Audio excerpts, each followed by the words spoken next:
Well, Anna is in the house. Hi, Anna.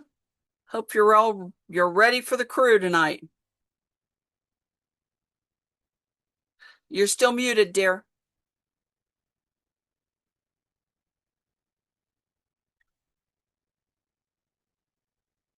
There you go. Oh, I'm ready, I think, but I'm half asleep. I'm going to just, let you all know there have been a lot of late nights and a lot of different things going on all over the world, and I've been doing my international business and yo ho ho with trying to deal with the pirates, and it's been pretty challenging.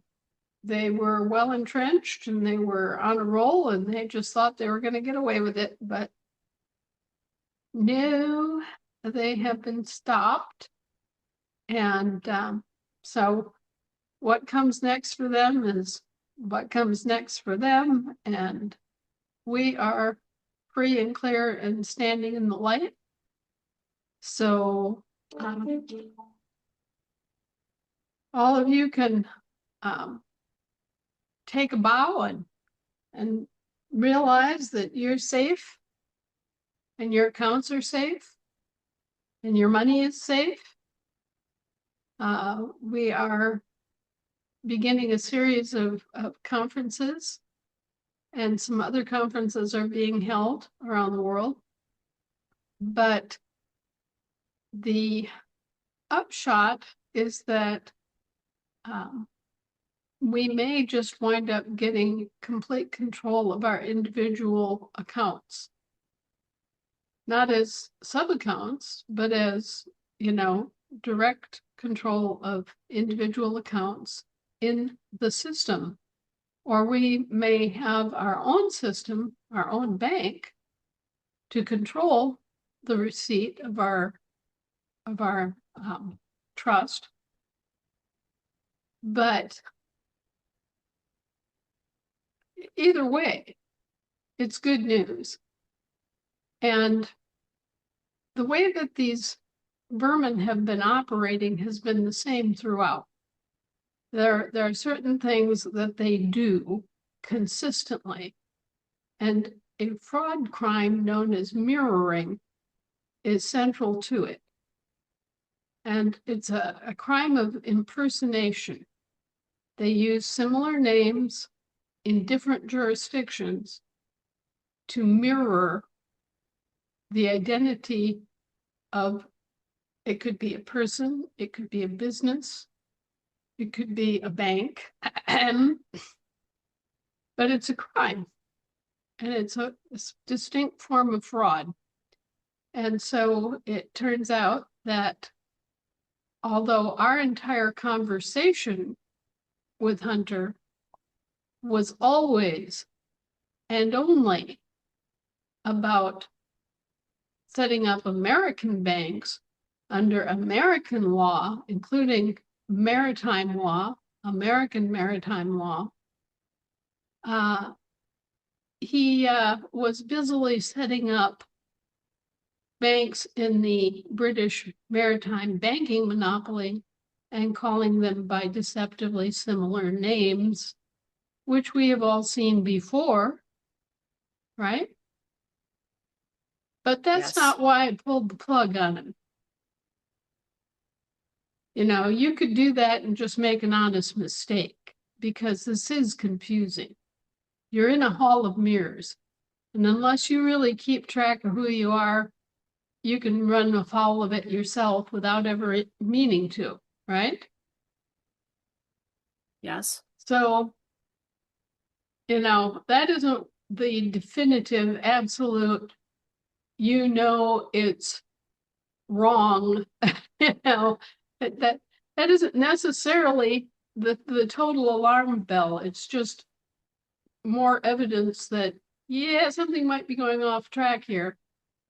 But what really brought about the end of the bank charter for Hunter and what ended our association with him was just as he went around saying, "I'm done with evil." Okay. even though he went right back into that evil system. Okay. He started running around and saying, I'm done with God. And at that That's moment, not good. right, especially when you've been talking about, whether he knew it or not, the ever expanding morphogenic information field, the energy that gives us life and orders our every scrap of existence, our DNA and everything else. He had identified the 528 frequency well enough, but now he says he wants to be done with God while promoting God by any other name. You see, God doesn't care what we try to call him. He already knows that we don't have the language, we don't have the capacity to name God. Okay? It's just not in us. But Well, we can't go around and thumb our noses at divine providence. That is not true. It's not right. It's ungrateful. It's stupid. I hate to say that, but it is. And so that's why Hunter got sacked. And it's not a religious issue, it's a practical issue. It's a matter of the fact that we are grounded in a reality that is created. And if you thumb your nose at the creator, or at least one of the most commonly used names that mankind has given the creator, you always, 100% of the time, fall on your nose. And anything associated with you falls on its nose. So at that point, we all knew, uh-oh, Hunter has gone off the tracks and he's headed for a cliff. And we all pulled anchor and said, nope, this little old wooden ship estate is not going for that. We are moving on and we're not taking you with us. So that's when everything got pulled. That's when he got fired. That's when the charter got torn up. And that's when we migrated all of your accounts and information safely away. So just so you know, we are staying the course. We are taking care of business. And we are honoring the divine, which gives us life and consciousness and peace and every other blessing. So we are coming out of this better. We're going to have a far better system. And it's going to be completely transparent. Everybody on earth is going to know how it works, why it works, who it works for. All of these things are going to be just absolutely as clear as water. And there won't be any he said, she said, no mystery involved in it. So that's what I have to report back to you on the current status of getting the bank reconfigured. And it's just a reconfiguration. We'll be back stronger than ever, and we'll have a better system. We'll have a more secure system. We'll have a system that is more transparent and more direct, and everybody on earth will be clued in so that we aren't dealing in this atmosphere of he said, she said, they said, mirrored entities and phony claims of war and all the rest of this nonsense. It's just plain going to go away. So be happy. Be happy that this happened. be happy that it happened now, before any commercial banks, any American commercial banks could open under Hunter's directorship, because he clearly was a weak link in our chain. And if we had opened our commercial banks under his guidance, things would have been considerably harder to maintain, and they would have been considerably worse.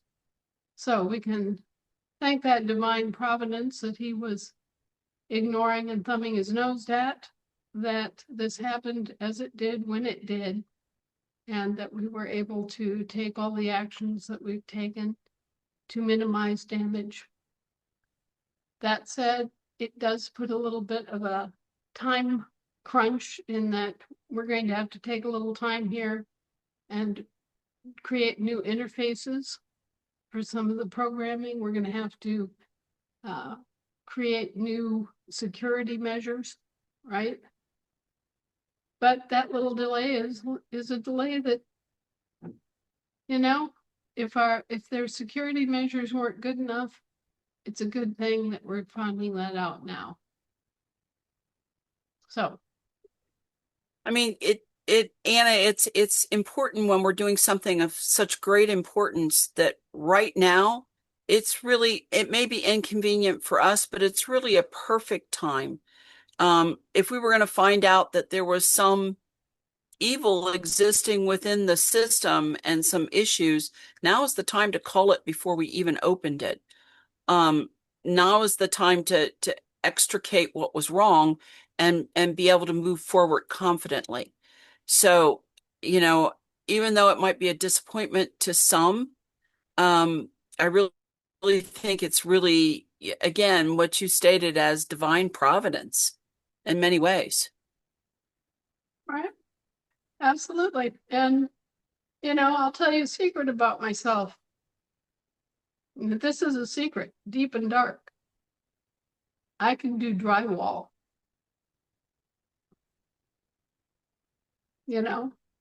I'm little, I'm stocky, I'm fat, but I can do drywall if I have to, because I've learned how to leverage those boards into place, right? Yep. And so I can do drywall, I can tape, I can do everything I need to do.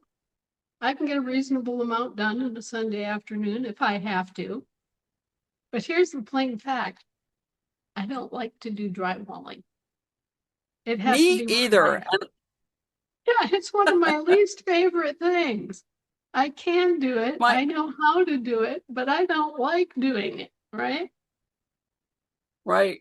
My So I dad, don't when I go, was a kid, was the largest distributor of drywall in Southern Ohio. And when I learned how to do drywall and plaster as a kid, I can do it. And I can do it really well. But do I want to? Do I like it? Absolutely not. right. And you don't go around telling everybody that either, right? No. That's one of those things that unless it absolutely comes to your door and you can't avoid it, you know, Right. or your grandmother knows for sure, you just kind of go, oh, drywalling, oh, what was the new special at Franny's Bakery? Let's change the subject. But anyway, so I can do drywall, but I don't like to. And it's the same way with banking. I can do banking, but I don't like banking. So I was perfectly happy to have other people hired as bankers who wanted to be bankers and who had a reasonable amount of experience. Okay. That doesn't mean I don't know how to bank. It doesn't know I don't know the banking laws. It doesn't mean that I'm ignorant about banking. Not at all. Just like drywalling. Okay. So, once I started tearing into what Hunter had done, I realized that he was either just not getting it, not understanding what I was telling him, and not asking questions, right? Or he was a crooked little snake. And it was one of those two things. And from that point, now I can come forward and I can explain to everybody what I was explaining to him all along concerning the purpose of the Global Family Bank, the proper working of the vault system and why it worked that way, and everything else about it that anyone wants to know. I can tell you this much about what we know so far, what appears to be. Now, as far as I know, there's been no court proceeding, there's been no final judgment or whatever. But what it appears to be is that after we converted the Federal Reserve notes into AFD, okay, that exchange had already taken place. There were Federal Reserve notes left in a Citibank account. And and the instructions to Hunter were to just leave those Federal Reserve notes in the Citibank and have it there in case somebody got into trouble and needed Federal Reserve notes, unexpectedly. We've had quite a few instances where people being people and not being corporations have had accidents. They've had unexpected things happen in their family or to themselves. They've had medical bills or whatever, and they couldn't afford to keep all the AFD and they needed Federal Reserve notes. So they came back and said, I need to take out blah, blah, blah from the vault. And in those cases, of course, Hunter went and got the money out of the vault on the Citibank side and sent a check. But everybody needs to understand that those FRNs had already been converted into AFD. So when they took it out of the Citibank account, the AFD had to be converted back into Federal Reserve notes. Okay? And that's how that was supposed to work. Apparently, Hunter was pilfering Federal Reserve notes in that account and wasn't paying federal income taxes on it. Well, guess what? Those FRNs belong to the Federal Reserve. Literally. They don't belong to the government. They belong to a private banking cartel. And the government has to pay basically a fee for the use of that private script. And that is part of what Hunter was not paying. Okay, so he didn't understand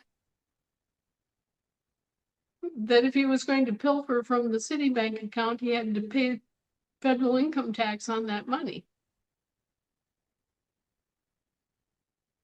Anyway, I don't know why that was so difficult or why anybody had to question it or why this was not an issue and why there wasn't a voucher and exemption possible. It could have been the way that that account was structured. But in any event, Hunter got in trouble. He got leveraged. And so we still don't know if he was threatened and did this, or what the actual story is. Maybe we'll never find out. But what does matter is that we are square and on the board. We didn't do anything wrong. Our bank didn't do anything wrong. And our people who have accounts in the bank didn't do anything wrong. So, there you go. Okay. Well, thank you, Anna. We appreciate the candor in terms of what's going on. I know a couple people asked prior to you coming on about, what's going on. And I told them, I said, if it's comforting to you, go ahead and take a screenshot of what your account says. Hold on to it. And then that way we can be assured that later on, if you need that, we have those screenshots. And I would encourage everybody to do that, whether that's the vault or whether that's their regular account. Well, and the most important thing is get out of anything that's associated with Hunter. Take those screenshots and leave, because they will convert that into an entitlement. Mm. And what you want is your inheritance. Two different things. Americans are owed their inheritance. They aren't owed entitlements. And I want everybody to understand that, they were handing out these monthly distributions, right? But the reason that that was being done was just so that you would have some of your money to live on during the transition. It wasn't ever supposed to be a matter of you getting a monthly distribution. It was a matter of getting your inheritance. So the Brits, they work on entitlements, on welfare, on benefits for sailors, okay? And what we really need is a situation where people know what their inheritance is and are encouraged to use it wisely, okay, and are protected so that their transactions are not hijacked. The vision from our side was always one of inheritance, because that's what Americans are owed. Brits only get entitlements. And we don't want the monthly distribution that you were receiving mistaken for an entitlement. That's important, because if all you're getting is an entitlement, there's that word title again, as in Brits, as in Sir Sagramore, okay? If all you're getting is a monthly entitlement, then you're not really an inheritor. The king is, okay? This is another way to promote confusion. Just because you got a monthly distribution does not mean that's an entitlement. For you, it's not an entitlement. For you, it's an inheritance. And you claimed your inheritance. All those other people that Hunter is now signing up, and he claims he has millions because he's had governments agree to dump their people into supposedly Hunter's system. The Brits are just rebooting their same old crap. They're taking title to all those people that they are now signing up, and then they are, doing the old welfare and the old entitlement system and the old switcheroo, where they're pretending that these people are corporation franchises. And by the way, benefits, welfare benefits, are something that can be stopped at will. Welfare benefits are gifts, and the king can withhold any gift. He doesn't have to pay a gift, right? He does have to pay an inheritance. So there again is the difference. It's like the difference between civil rights and your natural unalienable rights. They may look identical, but they're not. One is a privilege that can be taken away, and one is a possession that is naturally yours. And so all of this is very deceptive on their part. They're trying to, reconstruct their same old game under a different name and make it look like we had something to do with it. But It no, almost sounds like the QFS. right. and they're also trying to steal all this trust money. And they just blatantly tried to use their quote unquote copyright system and claim that I was, giving them permission for all this stuff by rubber stamping my name on it. And no, I long ago denied the British Crown any such rights. And I long ago established my standing apart from the British Crown. I'm not at war with the British Crown, at least not yet. But no, they don't have the right to rubber stamp my name to anything. And I also established parameters that include not only a wet ink signature, not a rubber stamp, but an actual video and email confirming that I signed something.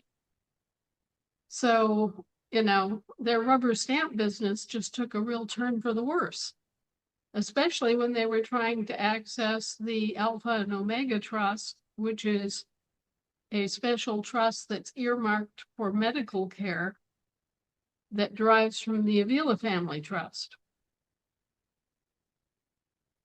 Anyway, all of this stuff is, for me, it's drywalling. Well, it just goes to show you the old saying about the love of money is the root of all evil. It's not the money, it's the love of the money that is the root of all evil, right? Right. And it's a great tale for all of us to hear, to learn and reaffirm, not to be tied to that money. Yes, it is wonderful to have all of our needs met, but then we're also entrusted with being able to use that to assist others or further our missions in what we're doing. And I think that's important. It's extremely important. Just check it out in your own brain. If somebody gives you a welfare entitlement, how does that make you feel? And what actually does it do? It makes you dependent on their largesse. It makes you dependent on the King's grace giving you this out of the goodness of his heart. And of course, if you do anything that the king doesn't like, he can withdraw his grace and not give you your welfare, because this entitlement is dependent on what? The king giving it to you. Right? It's not yours, but an inheritance is yours. So that's the difference. And some people may be content relying upon the king's good grace, but we've already seen enough of the king to know better.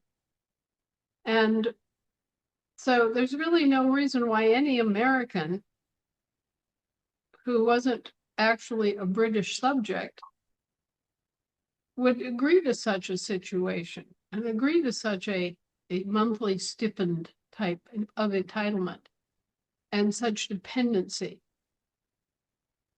Okay, so number one, an entitlement, which is a gift, which is a welfare benefit, right, that can be given or taken away, makes you feel less of yourself. And it doesn't give you the same kind of responsibility that an inheritance does. You know that if you squander your inheritance, you're kind of betraying all the people who worked hard to give you that inheritance. If you squander your inheritance, you know that there isn't any more of it coming back by magic. Right. You know that if it's your inheritance, it's yours to pass on to your kids or to your other relatives or to causes that, are near and dear to your heart. It's up to you to choose what you do with your inheritance, who you pass it on to. So inheritance, by its very nature, is different than an entitlement. And it implies a totally different attitude and status If you're a welfare recipient begging on the king's good graces, what does that make you? It makes you a pauper. Let's all say that word, Pauper. You are a pauper, dependent on the king's entitlement. You know, I'm trying to explain this again in terms of Brit versus American. The British mentality has been to rely upon their king to give them their entitlements, their welfare, their little limited dollops of a return on all that the king has received from them under the feudal system. We, on the other hand, want to have fate in our own hands. We want to have the control and the benefit directly of our inheritance. So I'm just going to really drive that point home, that an inheritance is fundamentally different than an entitlement, even if it comes in periodic payments. Right. That's right. So Anna, I know you're tired this evening. So how much time do we have with you? And um, you want to identify that first?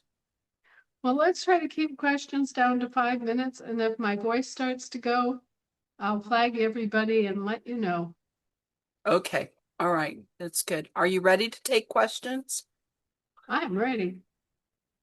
All right. Well, we got Mike on Colorado. So, Mike.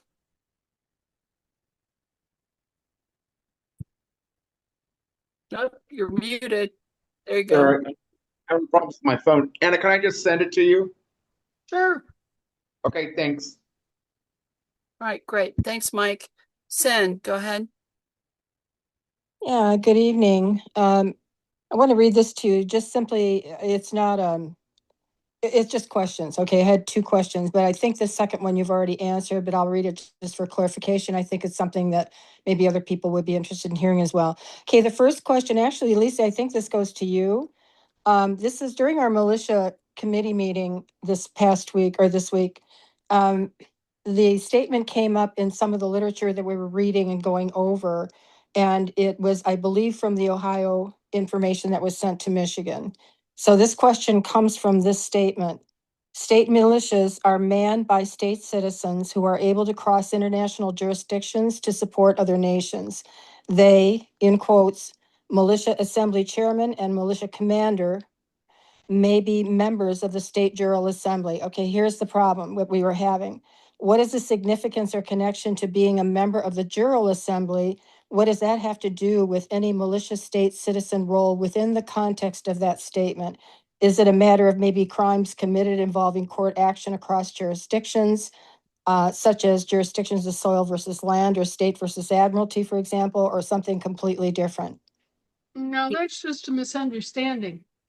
Go ahead. Go ahead, Anna. Thank Okay, you, Anna. It didn't matter. Either one's fine.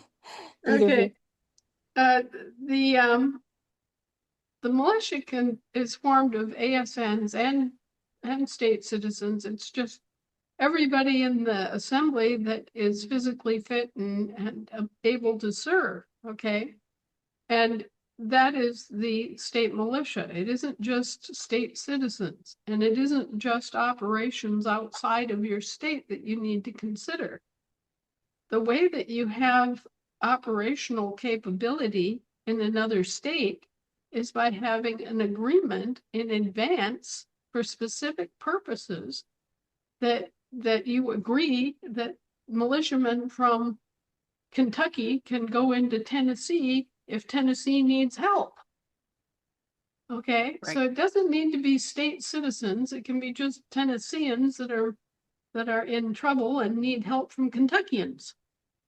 But you have these mutual assistance agreements in place before a disaster or something exists, so that when something happens, like say there's a giant flood or a hurricane like we had in North Carolina, just some freak thing that comes up and all of a sudden, boy, you need all the help you can get, right?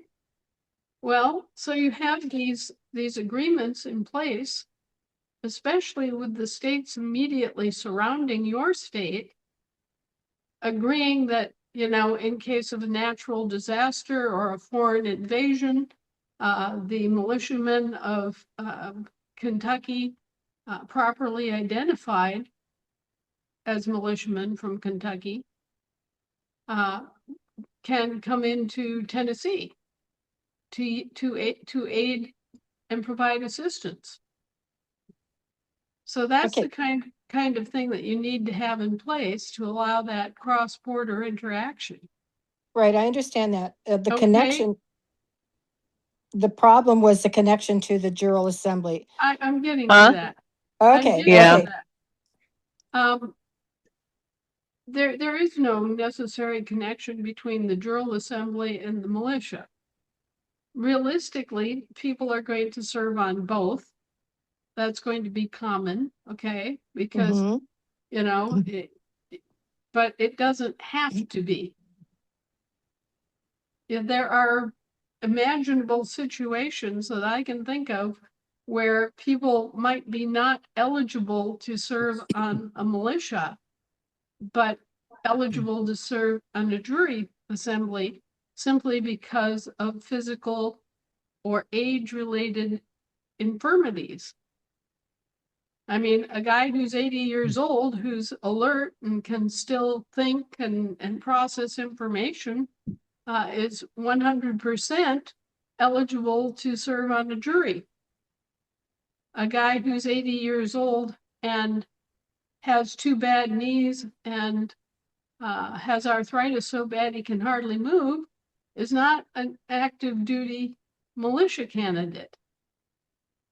And I think, there are situations where someone can serve on the drill assembly and not be able to do much for the militia. Okay? Okay, we were thinking that we were kind of hashing this out and we couldn't make the connection to it, like there was something missing. So, but everything you've said, we pretty much understand and know already. We just Sure. thought there might be something that we were missing. So that pretty much covers that then? Right. Okay. Yeah. Second question, because I want to make time for everybody else. Just a minute. And so that came originally from the original How to Build an Assembly Handbook on Militia. Right, that's where And I so think it that's comes where the from. misunderstanding comes from. Yes. We've since edited that out of our documents. And Ah, so, good to know. okay. Yep, So it is, and we have to remember we cannot compel people to participate. We can tell them they have a duty, but we can't say they have an obligation. And there's a difference, right? So exactly. they don't, even if they're called for jury duty, they don't have to accept jury duty. We would That's hope right. they pick up that duty, but we can't compel them. And that's the same with the militia. And so we need to really educate that prime age group of 21 to 45 to take up their duties in the militia. So, And why Okay. it's important. Right. Thank you both for that. That clarifies not only what we pretty much knew already, but it clarifies that missing question of why is this there, So, but thank you both. The second one goes to the GFG, but not your run-of-the-mill question. I'm one of those people, I'm very organized and I hate clutter, okay? Like you hate what drywalling and I hate vacuuming and I hate clutter, okay? So anyway, I was about ready yesterday to delete out every GFG account because I thought, okay, it seems to be from everything I was hearing, and I'm not one to really listen to a lot of stuff, but I heard that you had ripped up the charter, and I thought, wow, it takes a little more than just ripping up a charter to be out from underneath that.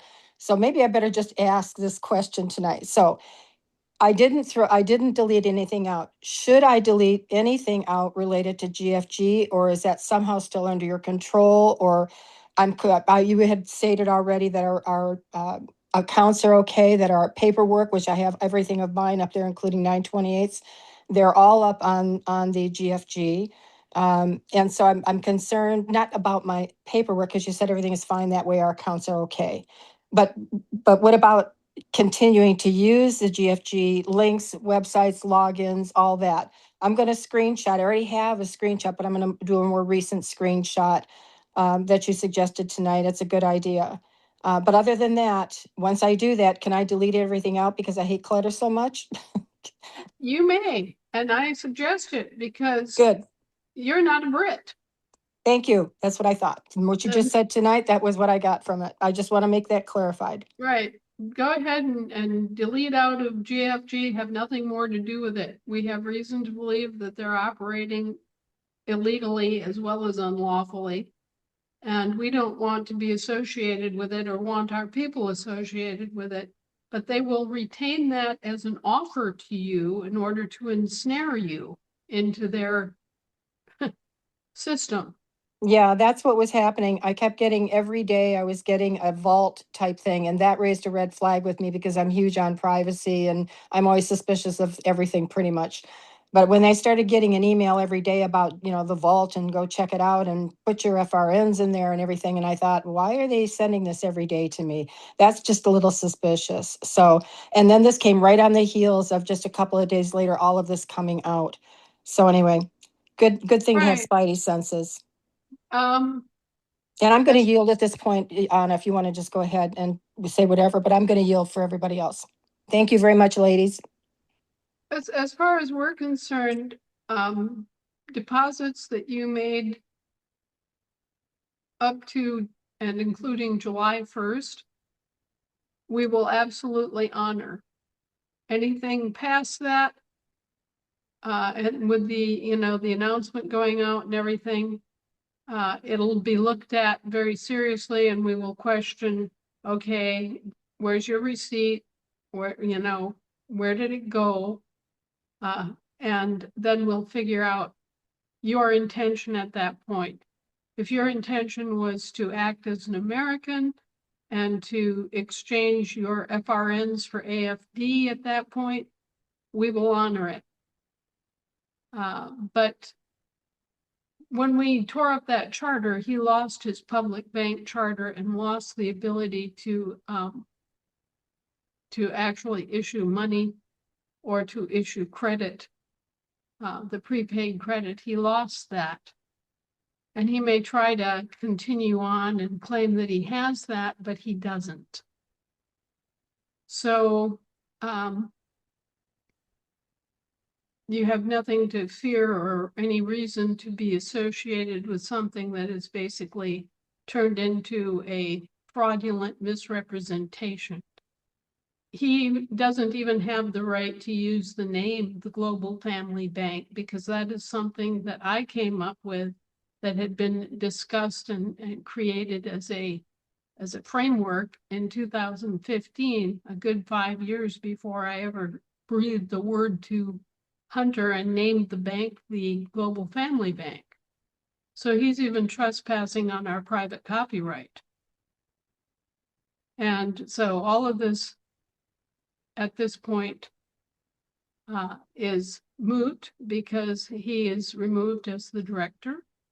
He is under investigation and correction by the World Banking authorities. It's a complete and utter rout because of him. And because he just did not have the courage and intelligence and whatever else was required to bring the whole thing to fruition. So anyway, we have severed all ties with Hunter. We've severed all ties with what he's calling the Global Family Bank, which has apparently been restructured as a British maritime bank. And since we're not British, we have taken away any ability of his bank to issue American currency. And we are in the process of prosecuting him. So, that's the way it goes. Great. Thank you, Anna. All right, Rocky, go ahead. Hello, Anna. Hi, Rocky. I don't know if I know you've been busy and whatever. And our question from last week was, you were going to find out what the structure of the union state for the business assembly and who's going to be in it and who would actually run it. Do you get time or not? It's just a business committee. So everybody in the counties, all the counties could be in it, or only certain people? Well, if you're talking about running a union state, you're talking about Mhm. running a actual state assembly. Hmm. Okay, so you would have a business committee or business assembly. Reddit woke up. Okay, so you'd have, Uh-huh. but it wouldn't be an international business assembly. Right. Right. So Okay. Anna, I have a question in that before we go on. So when we have a union state assembly, we're talking about a county assembly, correct? Right. It's not a whole state. It's not all the counties gathered together in a state-like assembly. It's just the county. Is that correct? No, that's when you take Okay. you take all of the counties like a crazy quilt and it makes one quilt. And that's Okay. called the Union State Assembly. Okay. But its jurisdiction is limited to within the nation created by all of those assemblies. Okay. It does not have international functions. Yeah, it's soil only. Yeah, and the Union State operates for international purposes through its State of the Union. Right. So when the Union State has an international issue that concerns it, it goes to the State of the Union and says, okay, you guys, this is what we want. Right. Okay. Thank you. Thank you for clarifying that. Yeah, Sorry, Rocky. thank you. No, thank you, Lisa. That was good. That helped too. Um, the last thing, Anna, is that I've been having people telling me that they didn't want those emails from Global Family Bank anymore, but they didn't want to stop them in case they needed to stay in it. And from what I'm hearing from you, we should close our accounts and just get out of it completely. Get out of it because it's turned into a British Crown operation. Okay.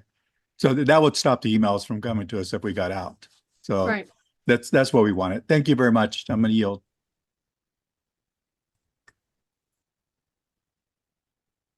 All right, great. John, go ahead. Good evening, Anna. Hi. I have a question from one of our members here in South Carolina that we need answered.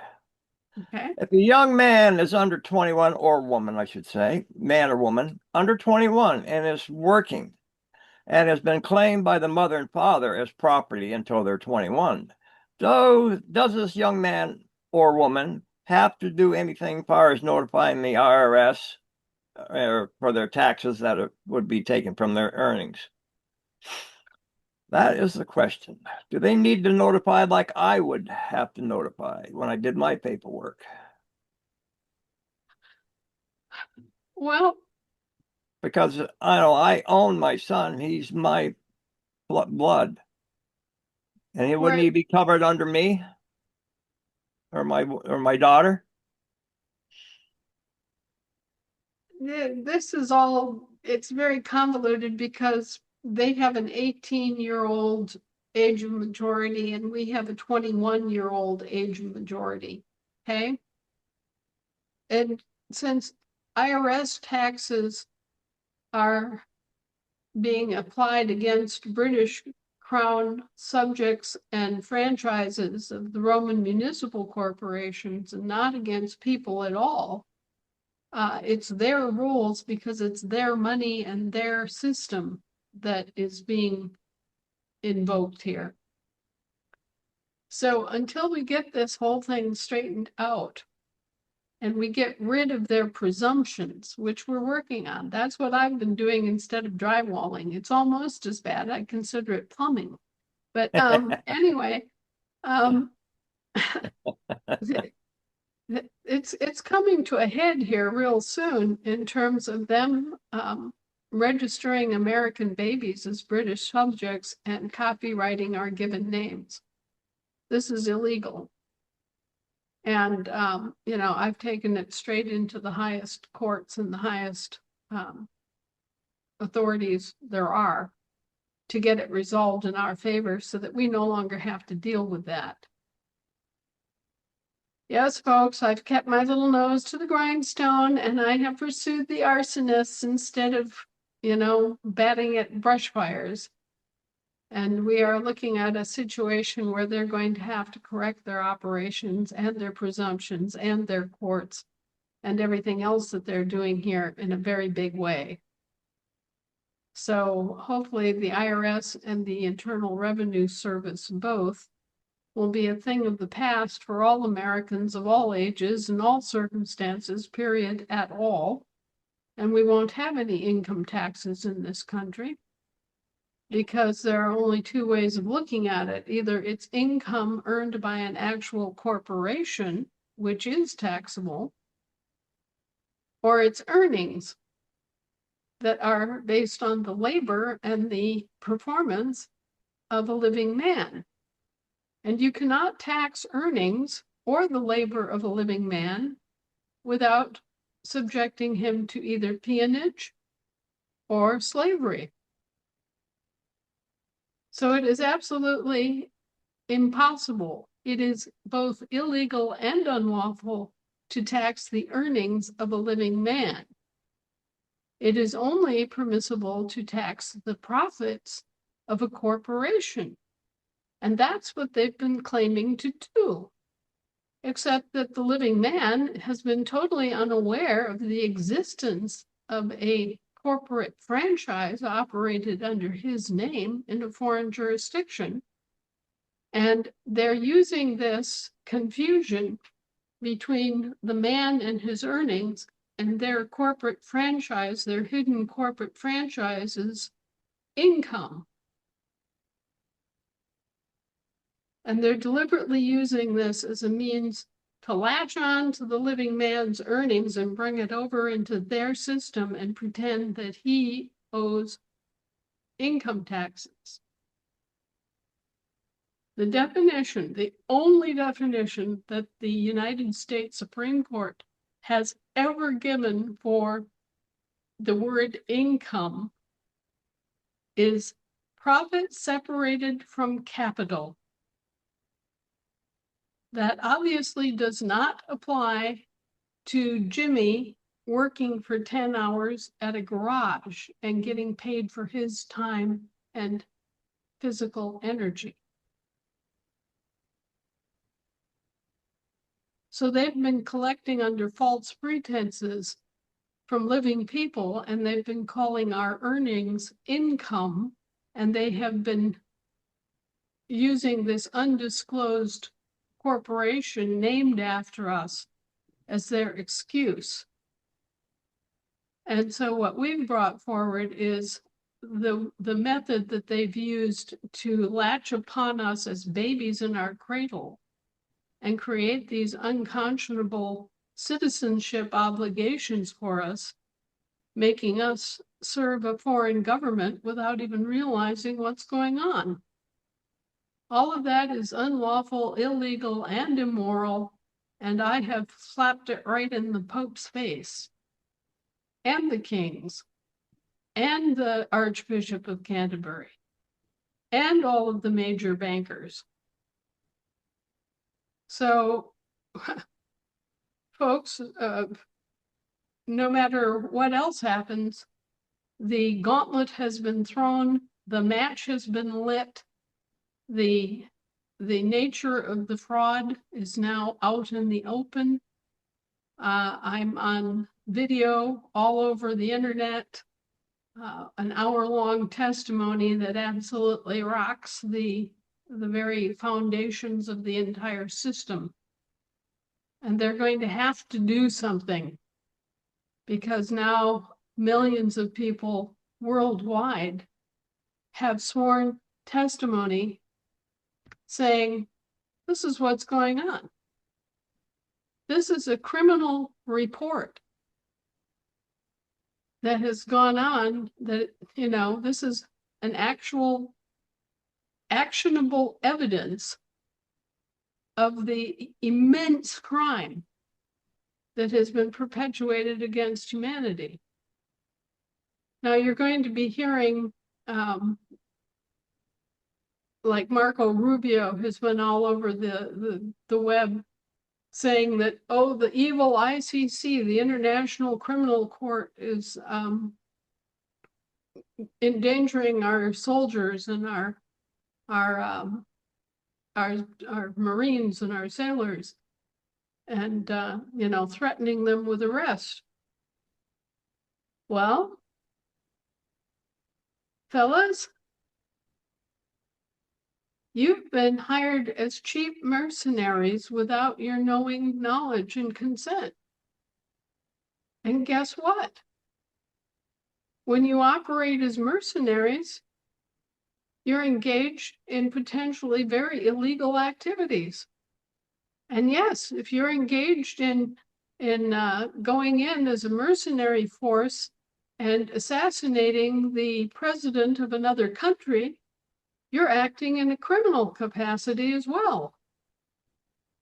So if your leadership is ordering you to do something that's illegal and or immoral, and you aren't objecting to it and refusing those orders, then you are guilty of crime as an accomplice to it.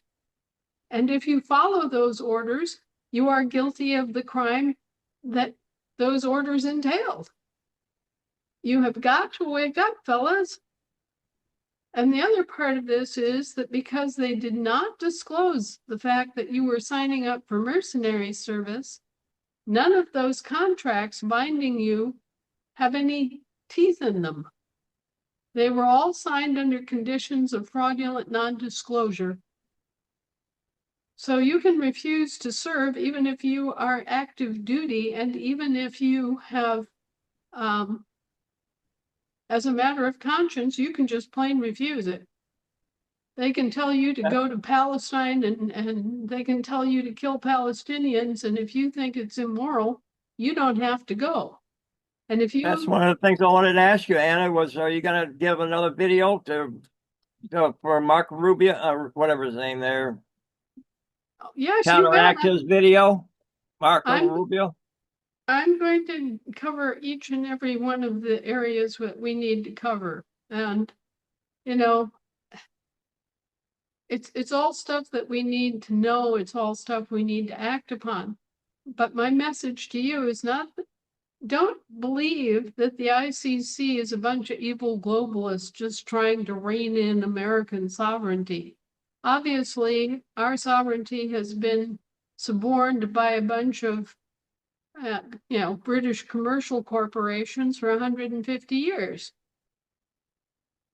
We need to rely upon the international community and the ICC to break us out of this prison.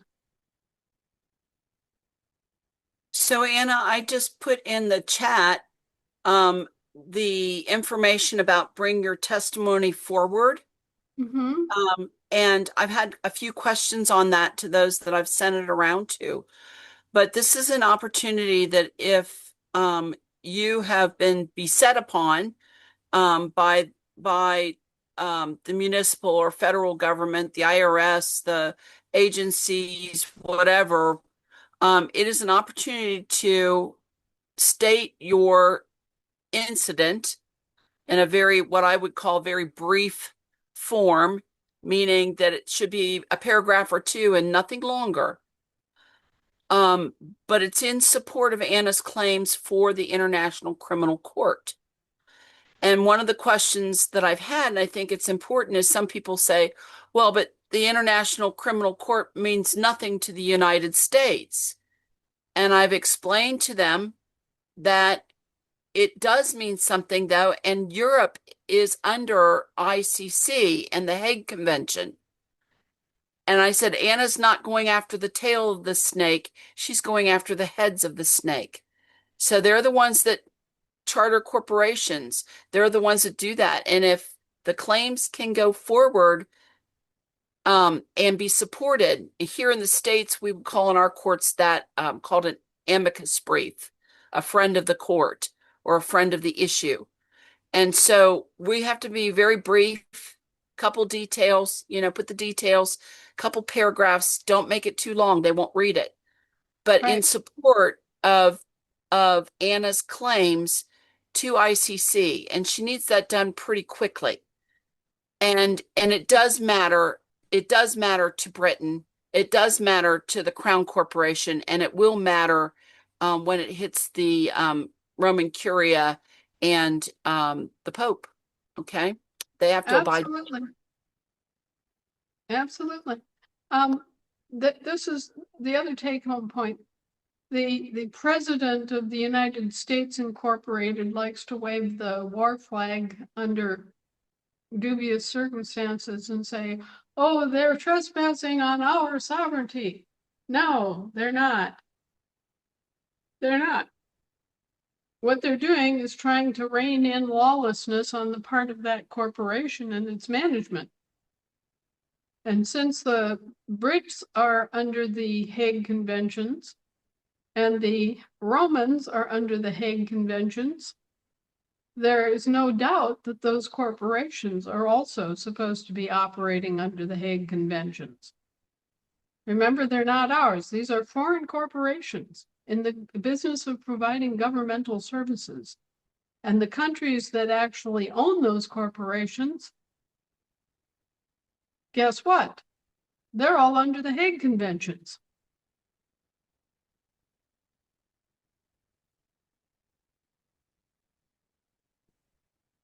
So, Thank you, Anna. yeah, thank you.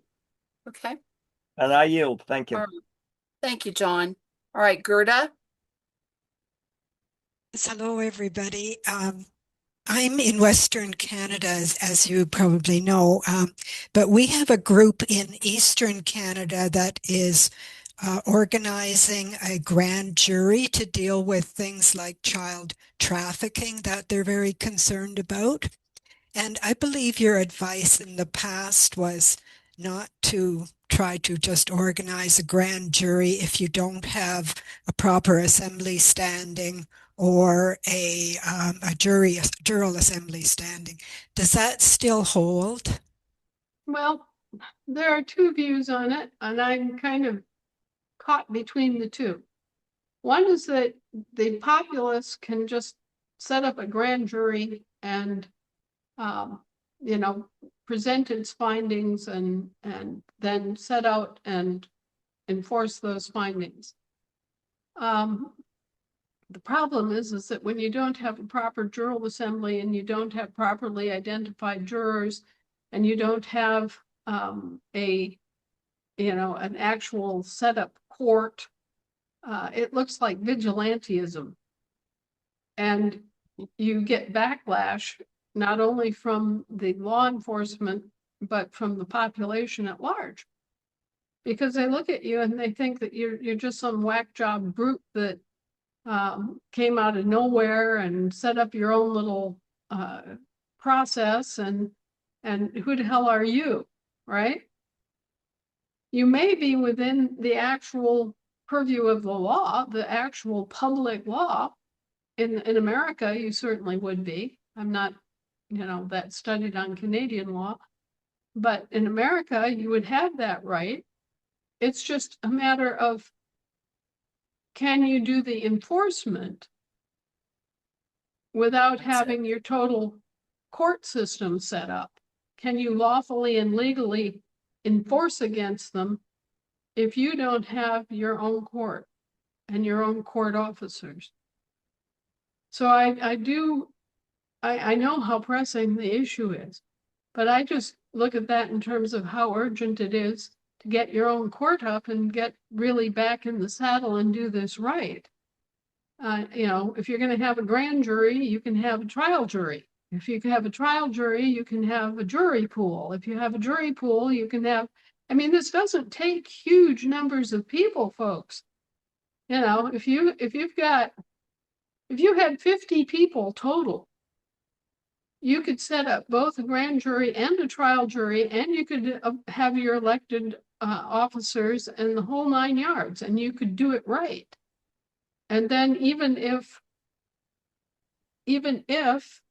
you had a lot of pushback for some reason or other from the rats, they'd still be stuck. You'd still have the law on your side, and it would be obvious that you had the law on your side. And I hate to see people get into trouble and get thrown into jail when they're actually right. But if you don't have enough people to run a jury and a court, you run the risk of being thrown in jail. You've seen this over and over again with Kevin Annett and his efforts. There are all these people that support the ITCCS or ITCCS, the International Tribunal for Crimes Against Church and State. And they do these things and they do these actions, but they have more of the character of a protest, if I can put it that way. They may bring public attention to the problem. They may bring forward facts that are outrageous, but they don't really have the strength organizationally to make the enforcement stick. There have been a few exceptions, and in those exceptions where they've actually gotten action and enforcement, it's where they have acted in their land jurisdiction and then brought an indictment in the legal jurisdiction and then forced the legal courts to go after the vermin. That's where they've made their best and safest gains so far. That doesn't mean that it isn't worth setting up your own court, because it most definitely is.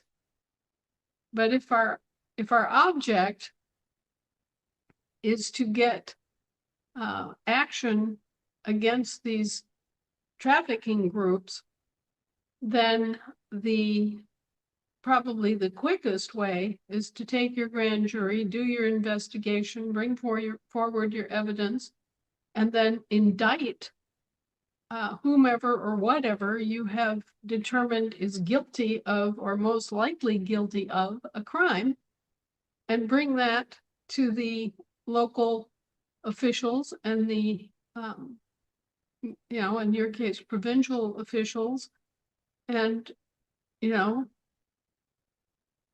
get them moving on it too, I guess is what I would say. Because we have the position of standing on land and sea. Think about it this way. You see the land coming down and meeting the sea at the shoreline, right? Well, that place where they meet is maritime jurisdiction. Out beyond the maritime jurisdiction is admiralty, and inland, it's all land jurisdiction.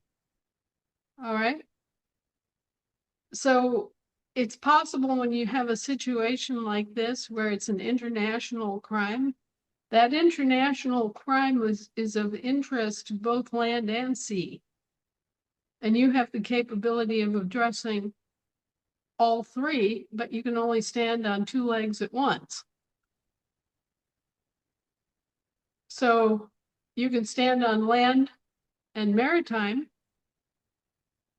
You can stand in maritime and admiralty. Does that make sense? Yes. Yes, I understand. So you can bring an indictment on the land, or rather, let me put it this way. You can bring an indictment on the land and in maritime jurisdiction, right? Or you can bring an indictment on maritime and admiralty, right? Because you only have 2 feet. That's very helpful. Thank you so much. Okay. If you need Kind of, more help visualizing this, just let me know. Okay, thank you.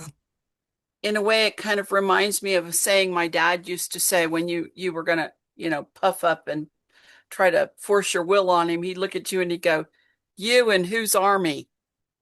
Right? If if we don't have everything properly in place, that's kind of the response is they're going to look at you and go, "You and whose army?" So, Right. And you'll notice that although Kevin Annette keeps getting arrested, God bless him for trying, right? He keeps getting arrested. He also keeps getting relieved and released. Why? Because he's got one foot on the land. right. So even though he gets arrested, he keeps getting out and keeps on with the fight. So, You'd think you they'd know, learn. if you do this and you have a grand jury and that's all you've got, you can still bring forward the indictment. You can still bring forward your evidence, but just be aware of the practical reality of you don't have enforcement yet without a court, without officers, without that kind of structure underlying what you're doing. Yes, yes, very good. Thank you so Or a much. militia. Or a militia to also help carry it out. Yeah, Well, we're in need of that as well. we may soon get more direct control of our own military. Our military may be forced back to military status instead of mercenary status. There you go. All right, Marlene. Hi, Anna. Hi, Lisa. Thank you both. Quick question about the global, of course. I'm sorry to ask you this, but the people that have signed up that we never got information from do you guys have that information and will it be released to each state? Or do we just kiss it goodbye because they didn't know what they were doing? You know what I'm saying? They knew what they were doing, their plan, their intention, but they didn't know that it was going to revert to this mess. Okay, so that's my question. And then the second question is, there is a Telegram channel that is called Global Family, hang on, Global Family Failure. There's 3 videos on there that I think the marshals need to review, and maybe 4. I've seen 3 for sure that are not nice, and it is damaging to all members of the assemblies. How about that? Well, and you know, there's Hunter who's gotten himself into trouble in all respects, just, a big failure, right? Yeah, Claiming that I don't know what I'm doing. yeah. Not taking responsibility for his own actions because he's letting his ego run his little head, as I might say. Anyways, and then the next quick question was, I treat this whole scenario like identity theft, like a breach, because that's what it is, and that was my time in another world. Was working with cases like this, and it does take a long time to figure it out, but there is light at the end of the tunnel when you put your thinking cap on and you really look at the spider web. You can easily figure it out. So I love you all. Thank you for your time, and get some rest, Donna. We love you. Take care, dear. All right, Bye. thank you, Marlene. All right, Jennifer. Hi, Anna. Hi, Lisa. I just have a question. With this whole GFG meltdown, how does that affect the exchange, the St. Crown exchange? It doesn't. We've notified St. Crown that they no longer have a public charter, so they can no longer issue AFD, and they can no longer issue prepaid credit. So they don't have any leg to stand on, really. And Okay, if it's a foreign country, then their ability is limited to the foreign country, you see. So just sever all relationship with Hunter and his operation. They're going to get shut down for fraud. He's going to he may escape having stolen the Federal Reserve notes from the Citibank account because, as I've told everyone repeatedly, they have only symbolic value, and the federal courts have already ruled that if you steal Federal Reserve notes, you can't be held for theft. So, he may have been able to get away with, getting into that Citibank vault account after the AFD had been assigned, right? Because the exchange had taken place. He may be able to get away with stealing from that account because all he was stealing were Federal Reserve notes that only have symbolic value. What he can't get away with is not paying quote unquote income taxes on what he pilfered. And that's where he's going to wind up with problems. He'll also wind up with problems defrauding members of the family, the FG Global Investor Group. And apparently there were some really atrocious things going on there that, nobody knew about, but it's coming out now. And then there are other aspects that'll come down from the international banking authorities, because while we as a public government have the right to issue currency, and we have the right to issue asset-backed currency, and we have the right to issue prepaid credit, maritime banks can only issue debt notes and benefits. They're not in a situation where they can do what we can do. Okay, so the new Blue Dot Bank that's coming is going to be dealing direct with St. Crown. There's no issue with that. Well, and we'll be dealing with different platforms all over the world, but they'll be platforms that are bilateral in nature. They won't be just one or the other, they'll be both. And there'll be credit issued against the debt notes. So it'll be a different setup, it'll be a different world. The living people will finally be getting their inheritance and the value of what they've put into it and what they own. And so this whole scheme that they've set up and operated will either be gone entirely or it will be transformed so that remedy is built into it.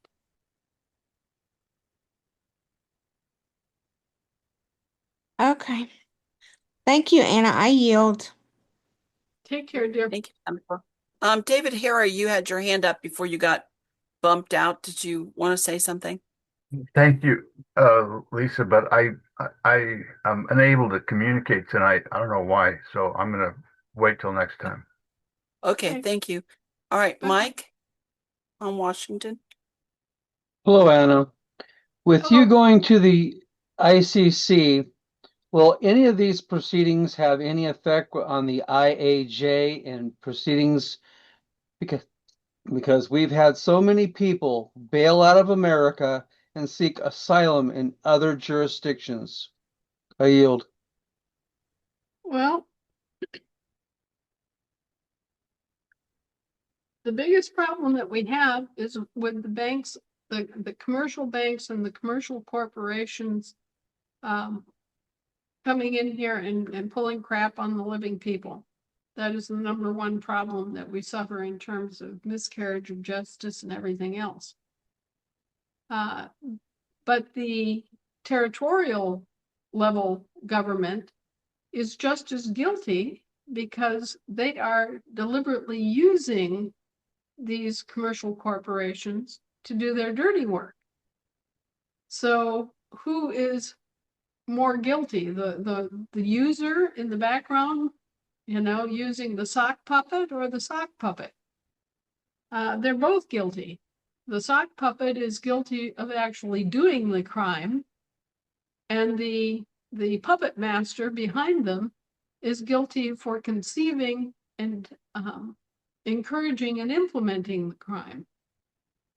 So both levels are guilty and both need to be addressed. And that's why in my commentary to the Pope, I said, hey, look, Popekins, you own these Roman municipal corporations, and you also have a 60% interest in the British Crown. Hello? And so they're both subject to action by the high courts. And what I'm pushing is what's called lawful conversion. And that is when a corporation has acted so egregiously, been so far out of any kind of proper operation, that they get nationalized. And suddenly they're back under land law. I see you smiling. Yes. Yes. It's yes. And that's what's called for in the actual law. You got it. You got it. Yes. You like it. I love it. Yes. You see what I've been up to in my spare time, besides drywalling. So, that's, you know, they're back in the 1840s and 50s. There were a lot of discussions about corporations. And people back then were thinking in terms of religion, and they were thinking about these things called legal fictions for what they were, that they were big lies. Okay? And so the governments did agree to let them exist, but there were conditions. And two of the two conditions that cannot be overcome is that, one, they were supposed to be organized for a lawful purpose, and two, they weren't supposed to harm living people. If they did, they could lose the benefit of the corporate veil. The corporate veil could be stripped away, and the shareholders could be attacked for the debts of the corporation. And so people have kind of forgotten that there are laws that govern the formation and the operation of these corporations because they haven't been invoked and enforced for so long. Yet at the very foundation, if they don't operate lawfully, and if they deliberately cause harm to living people and don't make remedy and restitution, they can be completely liquidated, forfeited. Anything can happen to a corporation. You can do things to a corporation that you can't do to a living man. And that's part of the danger of having corporations, is if men get redefined as corporations, they can be murdered, they can be raped, they can be pillaged, they can be impounded, they can be mistreated as things instead of as people, because they've been placed under a different form of law and a different jurisdiction. And this is a very grave crime, what's occurred here. Very grave. It's a capital crime, even under the Geneva Conventions and the Hague Conventions. So it's a very, very, very grave crime that has been committed by these corporations. And it does merit their liquidation and or their lawful conversion. And actually, lawful conversion is the least of the penalties that these things can suffer, and having to come back under land law, which of course in America is common law. Now, there's some bizarre things that happen when you do that under the current scenario, because I've got two actions going at once. And one is the complaint of the banking monopolies and how they've been misused and abused. The other is the more generalized malfunctioning of corporations on both of these giant parent corporations. What happens when you nationalize all of these British maritime banks that have been the monopoly interest in the banking community for 50, 80 years, okay? Suddenly you've got a monopoly of land jurisdiction banks. And then you have to kind of tweak your mind and make sure that you immediately act to disperse that whole monopoly, to you know, separate it out so that you don't have another monopoly of banks that results immediately from trying to get rid of the other one. Anyway, these are some of the ongoing things that are going on in my world. But anyway, yes, we are moving to not just address the brush fires, we are moving to address the arsonists. All right, great. Thank you, Anna. Does that do it, Mike? Yes, you? it does, and I appreciate it immensely. Okay, great. Tabitha.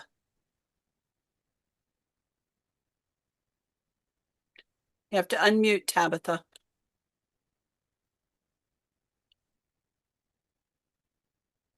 You have to go to the bottom of your screen or *6 if you're on a phone.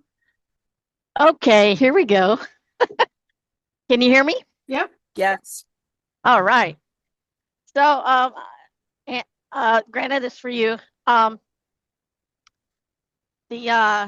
Just a quick question.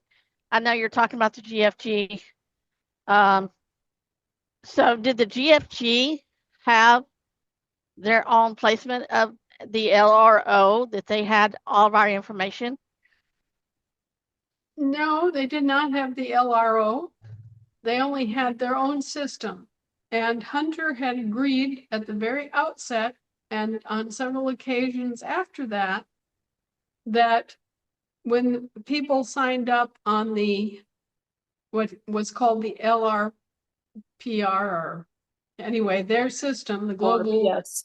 Land and Recording System, that the information, the contact information, would be forwarded to the LROs in each state, to each state assembly, so that the state assemblies could contact those new people and let them know, hey, we're here.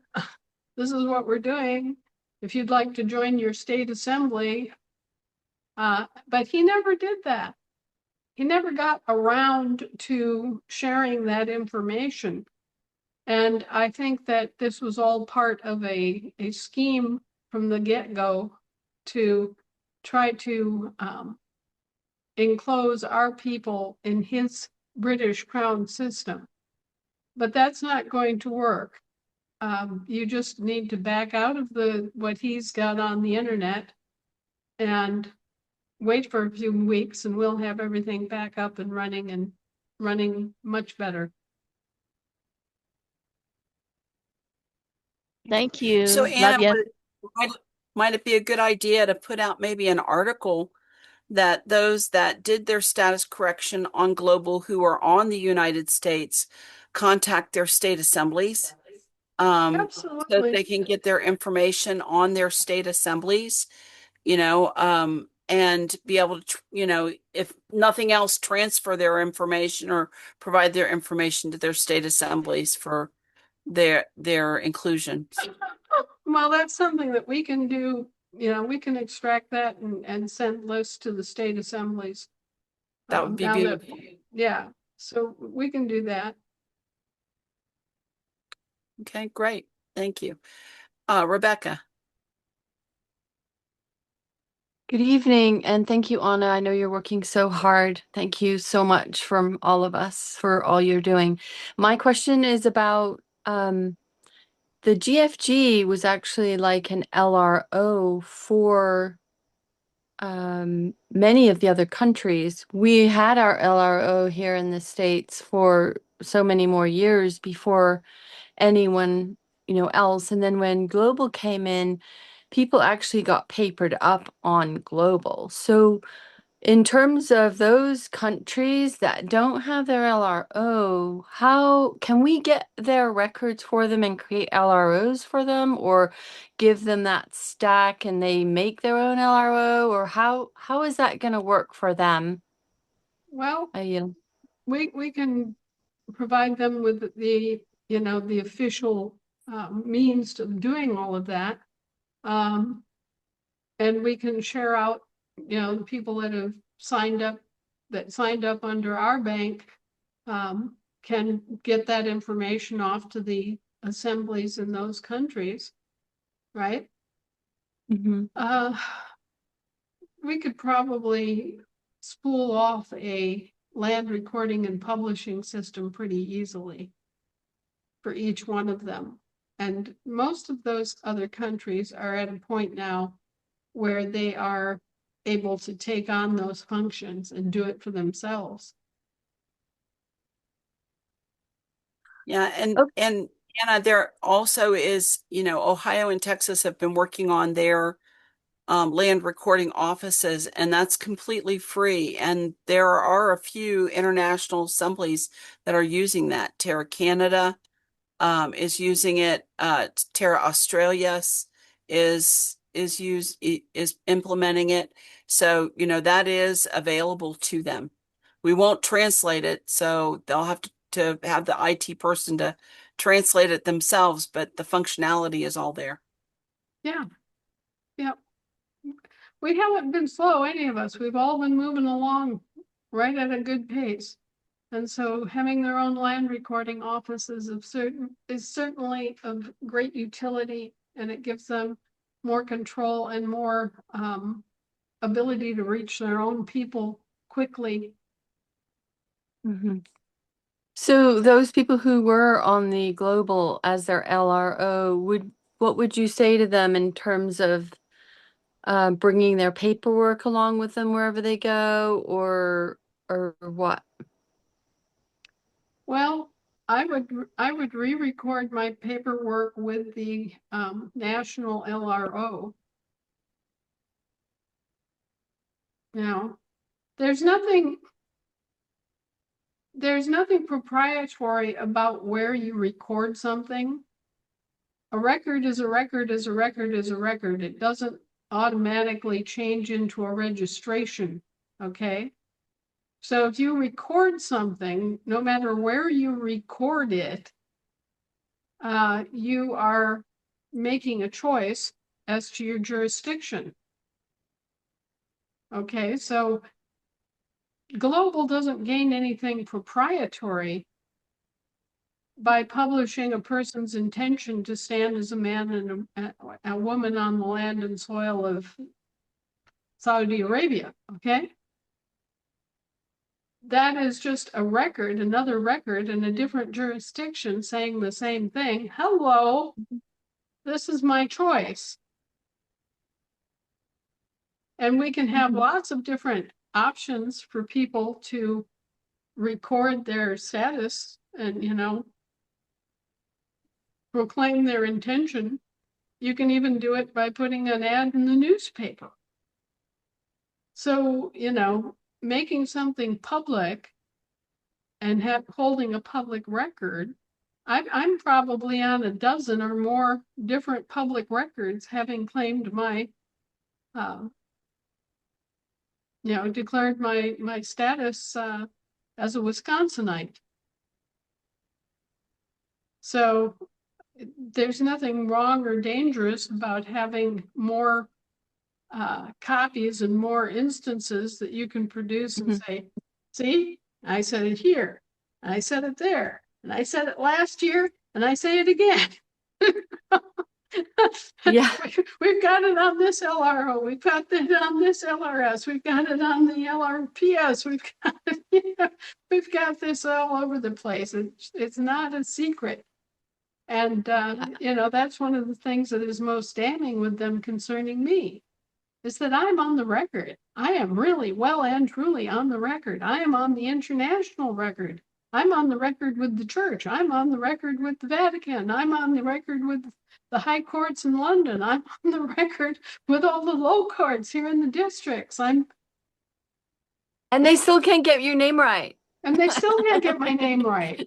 And they Right. still keep trying to get around it. And they still try their little name games. And that's why the name games have to end. That's why this is why I kept always preaching. You can't waste your time and effort on the brush fires. You have to go after the arsonists. You have to address this on the big scale. You have to go after systemic cure. Absolutely. You're doing amazing with that. I'm just thinking about the poor little people, one by one, who are confused about GFG in foreign countries, speaking other languages, who And don't that's know what why, to do. Yeah, that's all. and that's why we have to report them to the bank officials that they have, set up a British Crown Corporation and are mirroring our operation, our bank. Hmm. And Absolutely. they'll get pruned for it.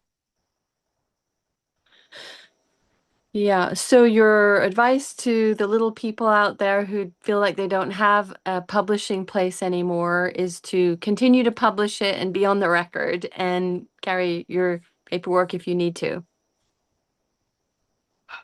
Well, short term, yes, Yeah. but we'll be back up soon, and then they can use our bank. Our bank will have the same kind of a recording service. One of the most pernicious things that Hunter has done is to tell people that our paperwork is wrong. It's only wrong if you're a Brit. Ha! Exactly. Thank you. Okay, great. Thank you. Thank you, Rebecca. All right, Sin. Yeah, very quickly, one last question relating to the GFG and closing the account. There was a comment made in chat that a gentleman tried to close or delete out his account, and there's no way to do that. Does that really matter at this point? Just simply dump the pages and, delete off your login information from your settings on your tablet or computer or whatever. But if you can't delete out the account itself, would that matter, Anna? It would not, just, shake off the dust of your sandals against them, Yeah, I love your last comment about being a Brit. The paperwork, it was funny. Yeah, okay, that was it. I yield. Thank you. Thanks. Okay, Loretta. Hey, Anna, I just really quickly wanted to ask, let's see here, if when you extract the information from the, I don't know, GFG, if that's where it's coming from or from whatever, that you guys saved of people's documents to be able to send the information to the assemblies. right? Could you please just do that with those that have gone through the Federation vetting and the training with with Lisa Schaefer, the official coordinator training, as well as Marshal at Arms training. So I'm not sure who you're going to send it to, but if you could just please do that so that we can actually get that information, I would greatly appreciate that. Thank you. I'm not sure that they have any such records. They were just doing a online declare your intent, declare that you're on the land and soil. And I don't think they have that information as part of their database. But certainly if they do, that would get, would get forwarded on to you. Okay. So you're saying as far as if people were recorded on Missouri, that you don't have a way to be able to extract that information and send it to the assemblies? Did I misunderstand or? No. Okay, here's the situation. People that live in Missouri who need a way to quickly establish on the land were waiting for months while Missouri was getting itself together and actually having recorders and being able to do it through the LRO. And so they got fed up and they said, okay, well, I'll go on to the land recording and publishing service at Global. I'll do my declaration there and I'll get my account set up at the same time. This completely bypassed the Missouri Assembly. You don't even know these people exist, right? Right, unless they reached out to us, yeah. Right. So unless they reached out to you independently, you don't know who they are. You don't know anything about them. You can't contact them. Hunter was supposed to be, every month, he was supposed to be making a report and sending you the basic information for contacting these folks so that you, as the assembly, could write to them and say, hi, we're the assembly. You know, if you would like, to have a state credential, if you would like to get involved and help support your government, you know, but that never happened. He kept promising he was going to do it. He was going to do it, but there were other things that were so much more pressing at the moment, and blah, blah, blah, blah, blah. So it never got done. But now we're in a position where we can extract that information and we can send it to the Missouri Assembly and you can make that outreach. Okay. Right. So, but we don't have information about those people down to the level of whether or not they've been vetted for positions. Oh, no, no. What I'm talking about is like I've been vetted by the Federation. I've gone through the coordinator training. Ryan Garnto has also been vetted by the Federation. He's gone through the martial at arms training.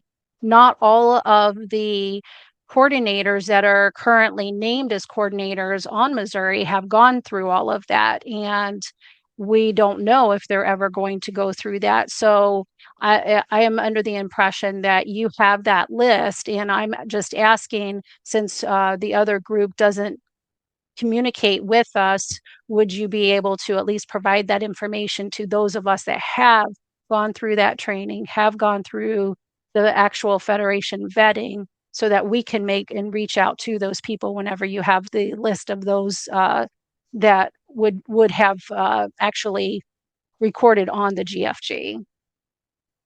Well, I guess you could match it back like that. But the number of people that have actually graduated from the coordinator training is relatively small, and Lisa has that information.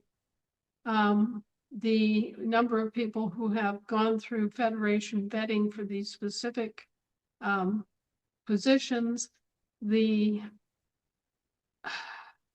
Continental Marshals started out doing the vetting, then the states were doing the vetting for a while. There was a disconnect about the fact that the states were supposed to be doing vetting for state positions and the Federation was supposed to be doing vetting for federal or Federation officers or people that were working as liaisons in the assemblies. And so there's, the marshals can give you who has recently completed Federation vetting, but I'm not sure that they could go back much more beyond a couple years because they, like I say, they started out, then they trained the state assembly vetting committees, and then they phased out of doing vetting and just recently got back into doing vetting on the Federation liaison positions. Yeah, I was just wondering because we were told that it was required by everybody and that if they had not gone through vetting, that they needed to make sure that they did that.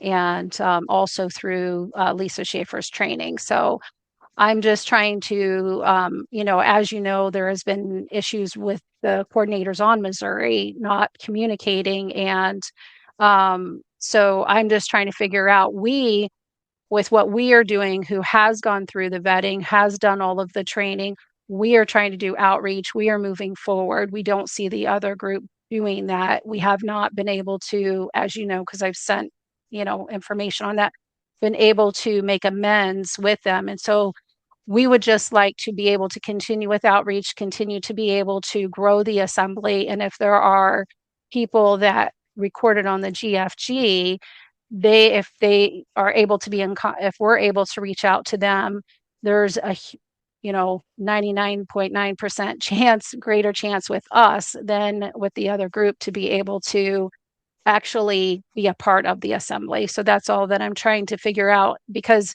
otherwise we are just we're going out and doing outreach, but everything is cold with what we're doing. So because we don't have access to the TASA or anything like that. So that's what I'm just trying to figure out. Would we be able I guess to, I'm going to get have those to names? officially dissolve groups that aren't doing anything and make it clear that, they're now included as part of, just the Missouri Assembly. It's the Missouri Assembly, and there is only one. There's only one Florida Assembly. There's only one, but I feel so frustrated, frankly, because this is stuff that you guys all have to manage yourselves. This is stuff that's at a state level. It's not at a federation level.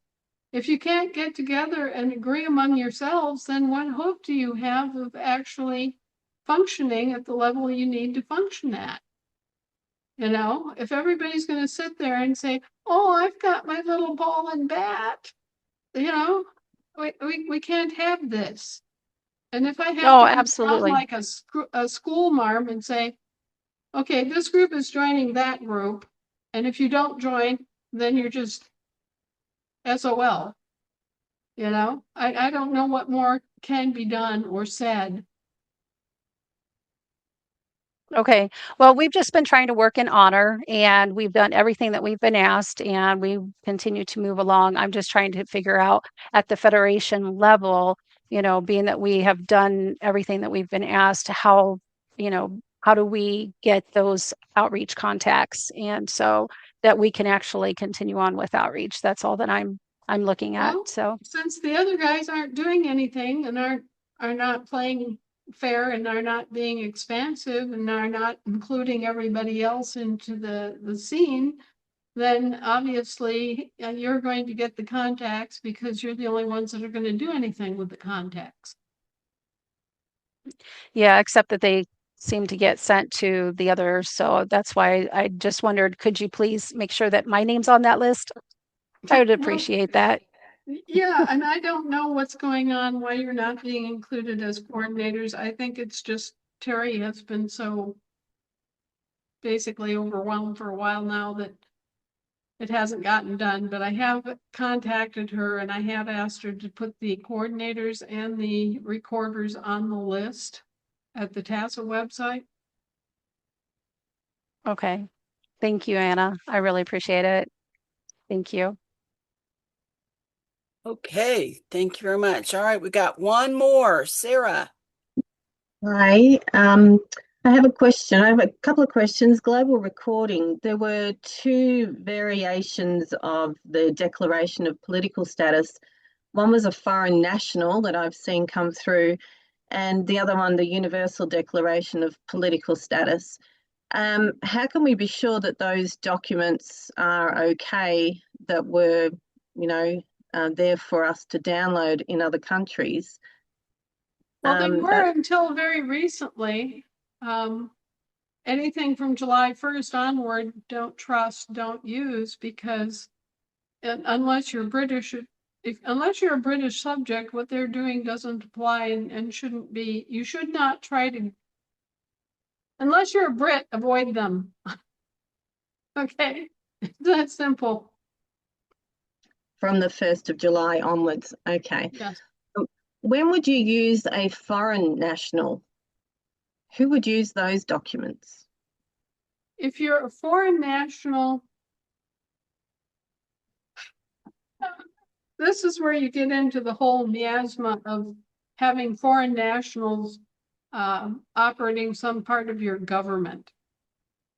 This is where you have people who adopt a foreign citizenship for purposes of their job, right? But they're actually Americans and they were born and raised in America and consider themselves to be Americans, even if they've accepted a job that requires them to adopt the citizenship of a British subject. Okay?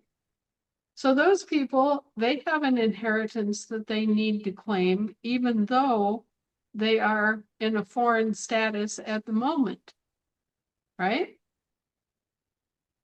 So they can claim their American inheritance. They just can't exercise it while they are working as a British subject. So it's more that they're working for the foreign government, right? Or Right. yeah. So not somebody who has, say, just reconveyed themselves or come back over, or they were born in England, they came to Australia. They're not, unless they're working for the federal government, they don't do the foreign national paperwork. They did the Universal Declaration of Political Status instead. Is that correct? Yes. They Okay. would, and they would choose. They would say, I wish to be considered a national of England. I wish to be considered a national of Scotland. I wish to be considered a national of Venezuela, and they have the free choice. There's nothing wrong with, what your choices are. It just depends on where you were born, where your affinity is, where you see your future.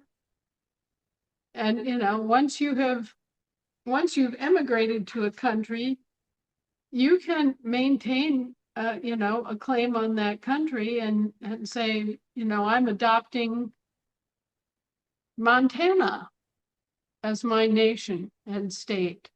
I'm now a Montanan. Okay, so you have to live there for a year and a day, but at that point you can say, okay, I like this place. I'm going to make that commitment. I'm going to be a Montanan now, even if you were born in Australia. Okay. Same thing with Mexico. All these Mexicans who have been here for years. We have people who have been here 20, 30 years, have lived their lives in this country, but they're still running away from ICE and worried that they have to leave their homes and that they're going to be treated as criminals. They don't have to do that. They can adopt an American state of the Union as their home. That is totally allowable under land law. They're just a few little requirements. You have to be able to prove that you were here, that you were living here independently of the public assistance system, and that you didn't commit any felony crimes while you were here.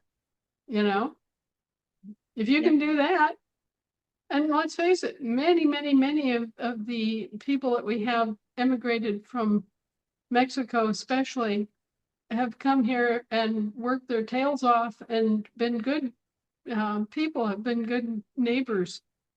And there's no reason why they can't live here. So so just to clarify, someone from Texas in America comes to Victoria, he's reconveyed himself to the land here in Victoria, he can call himself a Victorian. Well, it depends on what rules you have in place. Mm-hmm. Here in this country, you have to live in a state for a year and a day before you can claim that state as your home, your house and home.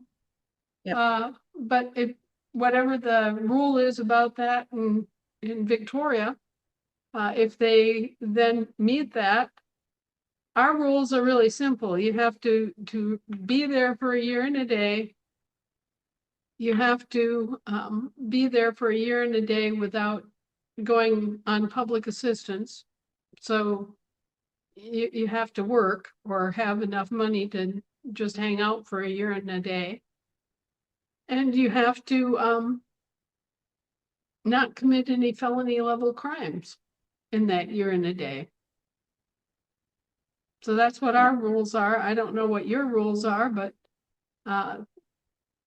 you might have to make up rules for the first time, because my understanding is that Australia has never properly had a land jurisdiction government before. That's right. Exactly. We're starting from scratch. Well, there's advantages to that too. You know, you get to learn from everybody else's mistakes. Yes, absolutely. Thank you, Anna. The other question I have is the ICC testimony. Is that only, are you looking for Americans only, or is that other countries that should also consider sending some testimony to help back you up? Well, you know, what's going to happen is that as more people come forward and tell how they've been harmed by this system, you know, you could assist by coming forward and saying that you've also been harmed by the British Crown and Roman municipal system, and that your country has been suborned, and you know that you have yourself say suffered the loss of your home, or you have been jailed under false legal pretenses, or you know, whatever has happened to you. And I think that as the sheer volume of the complaints, no matter where they're from, will open up a larger and larger investigation. Because I can say that and testify with a straight face and all honesty that yes, I know for sure that these same kinds of abuses are occurring in many other countries for the same reason, from the same system.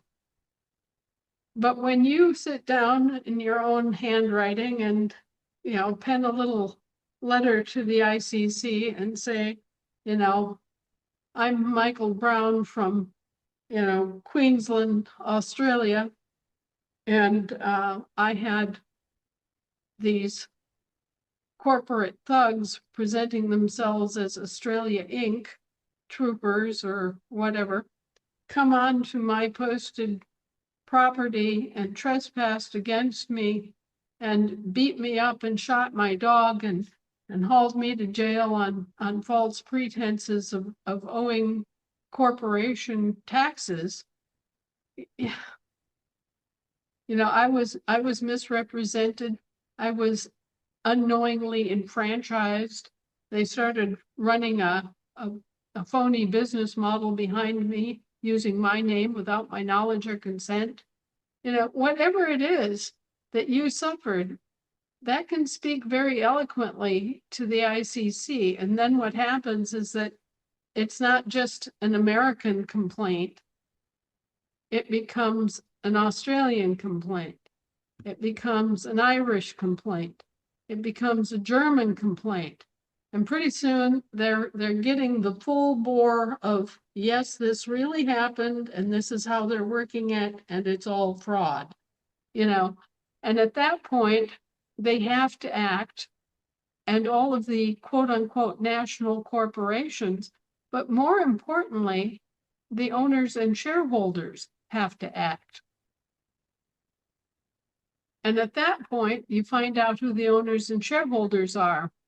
And you see how they've been manipulating all of that, how they've been asset stripping and transferring to similarly named corporations, and then bankrupting the ones that they're leaving behind. And that's another whole element of the fraud game that they've been doing. They've been making up a couple of corporations, one that's called the United States of America Incorporated and the United States of America Incorporated. And they strip the assets of one and transfer the assets out, and then they bankrupt the first version, right?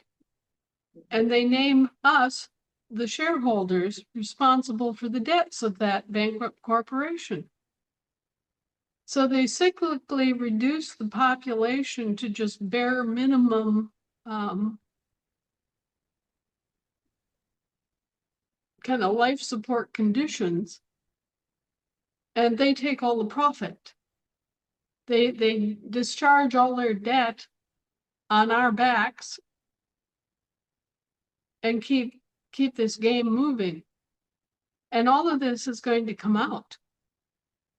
Absolutely all of it is going to come out. And then what? Well, at that point, the corporations are in a world of hurt. And the demand that they be nationalized increases.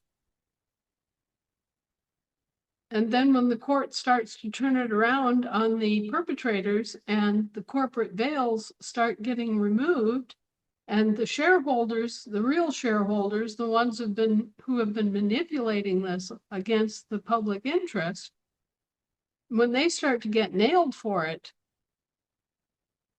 well, then it becomes a landslide of all the countries that have been affected by this suddenly demand, hey, that's our stuff.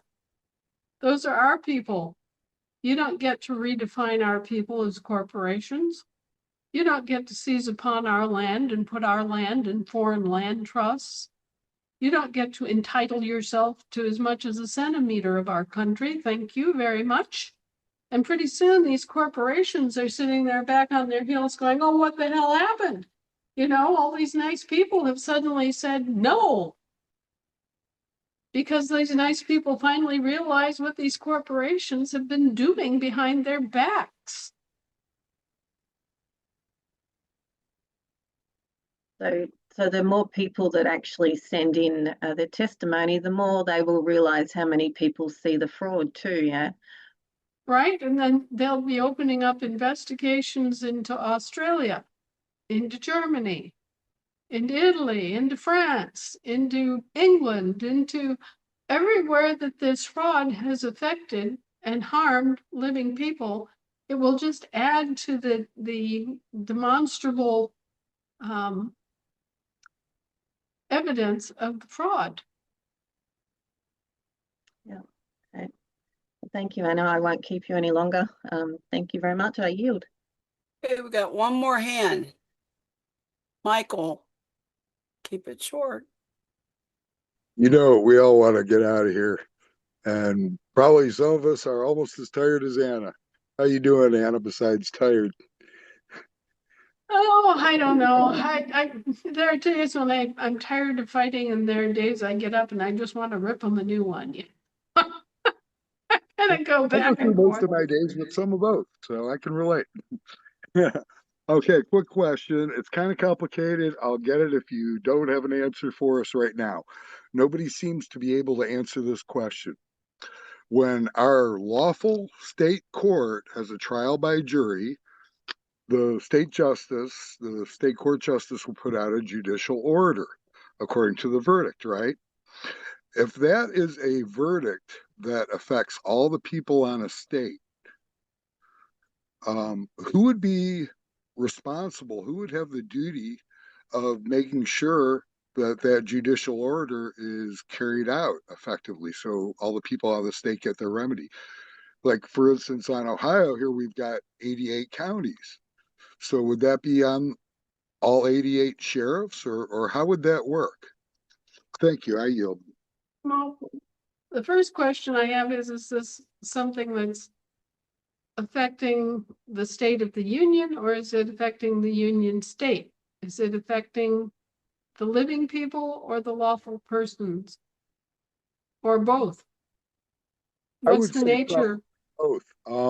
The example I have in mind is like the chemtrails and the poisoning, but it could be something like data centers and polluting the water or anything like that. It could be multiple things. Okay, well, those are state of the union issues because they are dealing with corporations, right? And corporations are international entities. So that would be a State of the Union issue. So we have to interface through a postal court? No, you'd use your own state court through, but you would use the State of the Union Assembly to do it. It would not be a State of the Union issue. It would be it would not be a union state issue. It would not be just local. It wouldn't be just one county or even all of the counties combined, because you're having to go after and actually indict foreign parties. These corporations are all foreign. Okay, so you would be using your State of the Union court. So who would uphold that judicial order then? it would be the Supreme Court justices or justice, if it's just one, that Ohio has elected, would be putting out the order, right? And then the content of the order would go out to the public, meaning the Ohioans, right? So then you could post on your website, you could send it out by an email to all known Ohio Assembly members, you could publish it to make it public, what the content of this ruling was, what the ruling was based on. And then if you have indictments to be served that are against specific companies, say that you've identified specific companies that are engaged in chemtrail spraying, or you have identified companies that are engaged in fluoridating your water, whatever the issue is, then they would be indicted under a grand jury finding, and that indictment would be passed on to the district attorney if those corporations were in his district. Do you see what I mean? Right, so we'd have to hand it over to a different jurisdiction to take care of their own, basically. Right, for right now, that's the way it goes. But if they are We lawfully, would be able to pull them out of their jurisdiction and hold them accountable as men and women, separate them from their titles and their companies and all that jazz and hold them accountable. we can't really, because they're foreigners with respect to us. That's why they have foreign courts. Okay, but what we're really gunning for is that these guilty corporations need to be lawfully converted and brought back under the oversight of the land jurisdiction law, which means that instead of them being foreign to us, they would suddenly be our corporations and Right, our national land law. Okay, yeah. Then our land law would be direct. And when our land law goes direct like that, then suddenly you're not dealing with indictments across foreign jurisdictions. You're dealing with presentments. Right. And when you have a presentment, you just go directly to the corporation owner and their CEO, and you say, okay, you guys are doing this. You have to stop doing this. You've committed a breach of the peace, and you've created a violation of our public law. And we're going to fine you $500,000. You have that kind of power. And so how would we collect that? Who would be responsible for collecting? Like, will we just write some liens and then have our sheriffs enforce them on the counties, or how does that work? Well, you have to go. Yeah, carry it out. Yeah. You have to carry it to the bank, actually, but then the banks would be all converted too, so they would also be under our auspices and under our law. Good point. I didn't think of that at all. Excellent. All right. Thank you. Thank you. Hey, Good thinking, Lincoln. Thanks again. I yield. We are done. Done, done, done. Yeah, I'm sure everybody is. It's a lot later where you are than I am. It certainly is. So Love it's you all. 10:30. All right. Thank you, Anna, so much. We appreciate your time. I'll keep plugging away. We'll keep working. Okay. Yep. All right. Yep. Make like ducks. All right. Good night. Good night, everyone. God bless. Good night. Good Excellent night, job. Anna. Good night, Lisa. Good night, everybody. Hold on just a moment.